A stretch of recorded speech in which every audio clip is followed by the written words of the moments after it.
Welcome to episode 28 of FTCE Seminar, a teacher certification podcast. I'm your host, Mercedes Musto. In today's episode, I'll be talking about the FTCE General Knowledge Reading Subtest.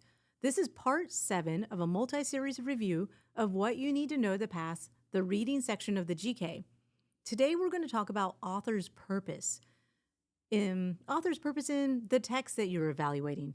If you tuned into last episode, we talked about tone, which had to do with the author's attitude towards a topic.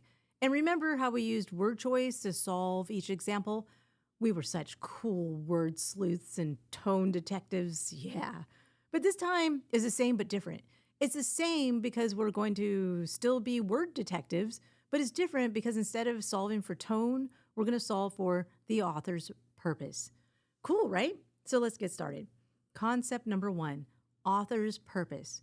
The author's purpose is the why, as in, why did the author write this passage? Well, I've got 5 common reasons why authors write stuff. The author's purpose could be to inform, entertain, persuade, explain, or maybe even describe. When you look at word choice and structure of the text, you'll notice that the passage may fall into one of these 5 categories. What are informative texts anyway? Well, I'm glad you asked. Informative texts often include nonfiction, textbooks, biographies, newspapers, and expository essays filled with facts and data and dates. Texts meant to entertain will be stuff like fictional stories, poems, jokes, or even plays. Plays could fit into this category. Texts written to persuade will have an argumentative angle with debate points and be very persuasive in their perspective, trying to convince you of something. Explanatory texts are easy to identify because they include instructions, directions, and things like how to in the essence of these texts that explain using steps or procedures. And descriptive texts are interesting because they often include visual imagery and lots of adjectives or even, adverbs because the author's purpose is to paint a picture with words for the reader. The word choice that is used throughout the text helps you decipher the author's purpose. So let's try some examples and see how you do.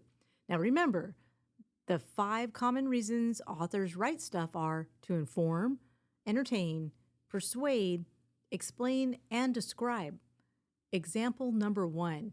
Listen carefully and decide what is the author's purpose. Drinking espresso is better than drinking regular coffee. In fact, espresso ounce for ounce contains more caffeine. Plus, when you drink an espresso, it contains more nutrients and flavor than coffee because you don't use a filter when you make it. Lastly, not only is espresso better than coffee because it's using dark roasted beans, but because it is simply more flavorful, robust, and just plain bold. Okay, let's think about this, but not too long. What's the author's purpose of the passage about espressos? Wait for it. If you chose persuasive, you are correct, because the author's purpose in this passage is to convince us that drinking espresso is better than drinking coffee. Actually, now that I think about it, I am convinced. One sec. I'll be right back. I've got to go get an espresso. Example number 2. What is the author's purpose in the following passage? Sarah's refuge was Bernardino's coffee shop on 5th Avenue. She enjoyed the aroma of roasted coffee beans as she walked through the handcrafted 18th century wooden doors, flower pots boasting bouquets of color, and dusty books of authors long past adorned the interior of the quaint cafe. Yeah, I think I'd like that. Is it really a coffee shop named Bernardino's? Okay, this passage seems noticeably descriptive, and if that's what you think, then you're correct. Hey, what tipped you off? Well, first of all, there are a lot of adjectives that the author used to create visual imagery. So there you have it. The author's purpose is to describe. Let's review. Remember, the author's purpose is why they wrote the passage. We reviewed 5 of the most common reasons authors write, and that is to inform, entertain, persuade, explain, and describe. We learned that when you look at word choice and structure of the text, you'll notice that the passage may fall into one of these 5 categories. Being able to identify the author's purpose of the text will help you to better understand the craft and structure of the writing, so you can pass the reading portion of the general knowledge test. But in fact, being able to use all these reading skills will help you improve with every portion of the exam because reading's involved. How cool is that? For more practice with reading strategies, visit ftceseminar.com to study for the test.